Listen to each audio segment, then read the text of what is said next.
लगता है कि भाई ह्यूमिलेट किया जा रहा, बुरा लगता है, बट वहाँ आप अपने आप को स्ट्रांग बनाएं, क्योंकि दरगुजर करने वाला बहुत बहादुर होता है, बहुत। अल्लाह तो कहता है ना अपने बंदे को बहुत पसंद करता है, भाई तू ले सकता है तो ले ले, अगर अगर तू मामला करता है तो ये मामला तो अल्लाह का है, क्योंकि अल्लाह ही ऐसा है कि कितना भी बंदा गुनाह करता है बट अल्लाह कहता है पलटा मेरे बंदे, मैं तुझको माफ़ करने के लिए तैयार हूँ। तो ये मामला तो अल्लाह का है, तो दरगुजर का मामला रखना चाहिए। हाँ, कशीदगी आ जाती है, इंसानी ज़हन है, शैतान बार बार एक ही चीज़ डालता है, नहीं इनको नहीं माफ़ करना, उनको नहीं, क्या करना है, आंखें बंद कर लोगे तो वैसे ही माफ़ होगी, उसको साथ में लेकर तो नहीं जाओ, उसका तो कुछ बिगड़ने वाला नहीं है, नुकसान आपका होने वाला है। सो अपने दिल दिमाग को बहुत क्लीन, नीट और क्लीन रखिए, जैसे घरों को रखते हैं, जैसे अपने घरों को रखते हैं वैसे अपने माइंड और सोल को भी नीट क्लीन रखना चाहिए, क्योंकि इसकी भी बहुत सख्त ज़रूरत है। तो आपका लाइफ का जो है जो भी वो रहेगा लाइफ में, जो भी क्राइटेरिया रहेगा वो आपका बड़ा उम्दा होगा। तो दरगुजर का मामला रखना चाहिए। होता नहीं है लोगों से, अमूमन होता नहीं है, हम बातें कर लेते हैं बट खुद से नहीं होगा, तो दिल में वो बात आ जाती है बार बार, कसक तो रहती है, तो इस कसक को लेकर कुछ जो उसका मामला नहीं बनता है, तो आप दरगुजर का मामला रखें। दरगुजर का मामला बेहतर होता है, दरगुजर के मामले बेहतर होते हैं। हाँ, दरगुजर का अगर मामला रहेगा तो मामला बेहतर होता है।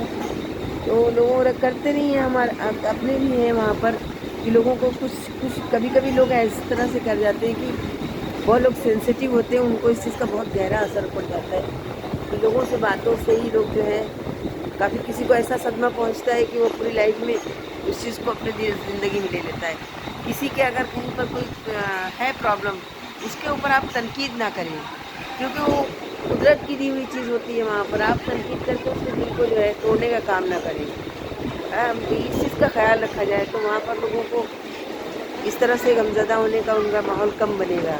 बातें सब करते हैं लेकिन वहाँ पर आप ध्यान नहीं रखते हैं, उन चीज़ों का नहीं रखते जिन चीज़ों से लोग मामला बहुत ख़राब हो जाते हैं। तो इस चीज़ का ख्याल रखना है। इंसान है, इंसानी ज़िंदगी है, आपको इसलिए नहीं भेजा गया कि यहाँ पर जंग और जदल का मैदान बना कर रहें। हाँ, अल्लाह भी कह रहा है कुरान के अंदर हमारे, फरमाता है भाई हम कहीं पर ऐसा नहीं है कि हम इकट्ठे होकर बहुत सारे लोगों को इकट्ठा करके कोई चीज़ बताएंगे। तो अल्लाह कह रहा है कि ज़मीन पर फसाद मत करो और ज़मीन पर अमन और चैन सुकून का मामला कायम करो। हर कोई वही अल्लाह का ही बंदा है वहाँ पर। तो आपस में इस तरह से छोटी छोटी बातों को कल मामलात लेकर के बहुत सारे बड़े मामलात बन जाते हैं, बहुत सारी लोगों की जान को ख़तरा हो जाता है, उनके माल को ख़तरा हो जाता है, कितने बच्चे यतीम हो जाते हैं। हासिल क्या होता है, जो इस तरह के काम करते हैं उनको क्या हासिल होता है? किसी की ज़िंदगी में, पूरी ज़िंदगी में तुम अंधेरा ला देते हो, पूरी ज़िंदगी में उसकी जो होती तारीख हो जाती है। जिसका बेटा जाएगा उसको उसको बेटा नहीं मिलेगा, जिसका शौहर जाएगा उसको उसका शौहर नहीं मिलेगा, जिसकी औलाद जाएगी वहाँ पर, तो वहाँ पे ये चीज़ें कि भाई और भी उनके मेंबर्स होते हैं। तो ये दूसरा है, अगर आप अपने रिवेंज के चक्कर में इस तरह के जहन बना लेंगे तो वहाँ पर ये अच्छा नहीं है। तो वहाँ पर दरगुजर का मामला अगर किया जाए, थोड़ा सोच समझ के काम किए जाए, तो बड़े से बड़े हादसा टाले जा सकते हैं, बड़े से बड़े मामलात को हल किया जा सकता है।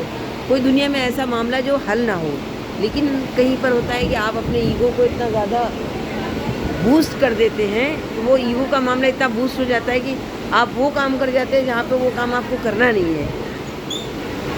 तो वहाँ पर ईगो को ना बूस्ट करें, अपनी इंसानियत को बूस्ट करें। अल्लाह भी यही फरमा रहा है कि आप इंसानियत को बूस्ट करें, इंसानियत को आगे रखें। हर फील्ड में इंसानियत को आगे रखा जाए तो एक अलग सा माहौल दिखेगा, एक अलग सा एटमॉस्फेयर बनेगा, किसी को डर नहीं होगा, कोई वहाँ पे ऐसा महसूस नहीं करेगा कि हम बहुत कम अदना दर्जे से हैं। वो तो अलग ही इनके पर्सनल मामले, उस मामला की बात नहीं होती। एक आम ज़िंदगी के अंदर जो है, तो वहाँ कोई अपने आप को अदना हद से ज़्यादा गिरा हुआ नहीं समझेगा, इन्फीरियरिटी कॉम्प्लेक्स का शिकार नहीं होगा। तो लोगों की इस तरह के सोच समझ का मामला अगर रहेगा अच्छा, तो वो वहाँ पर एक माहौल बन सकता है, जिस माहौल की आज के करंट टाइम में बहुत ज़रूरत है। एआई का आ चुका है, आप टेक्नोलॉजी का वेलकम बड़े आराम से करते हो, अपनी सोच पुरानी रखते हो। वहाँ पर टेक्नोलॉजी का वेलकम हो रहा है, सोच पुरानी रख रहे हो, सोच तो वही रह रही, ऐसा करेंगे, इन्होंने ये कह दिया। आप एक टेक्नोलॉजी यूज़ कर रहे तो वैसे ही आपको अपनी सोच भी रखनी होगी। इधर उधर का मामला करें, फास्ट है अभी लाइफ, बहुत तेज़ी से लाइफ का सब चीज़ें फास्ट चल रही हैं, बहुत सारी चीज़ें फास्ट है, बहुत फास्ट है। बोला वो लम्हा लम्हा गुजर रहा है, बड़ी तेज़ी के साथ में ज़िंदगी के जो है लोगों का सफ़र जो है बहुत तेज़ी से तय हो रहा है। क्या मामलात रखना वहाँ पर, अगर कुछ मामलात भी हैं तो थोड़ा बातचीत करके उस मामले को थोड़ा नरमी इख्तियार करके थोड़े और भी बातें करके वहाँ पर उसको हल करने की गुंजाइश रखनी चाहिए। उसको नहीं कि कशीदगी करके उसमें और इतनी ज़्यादा उसमें शिद्दत पैदा कर दी जाए कि वो मामला हल ना हो सके, फिर वो उसी पर आए कि कोई बहुत बड़े हादसे का वो एक मतलब वजह बन जाए। वो चीज़ें जो छोटी छोटी बातें हैं वो एक बहुत बहुत बड़े हादसे की वजह बन जाए, तो ये अच्छा नहीं है। लोगों को इस पर थोड़ा गौर करना होगा।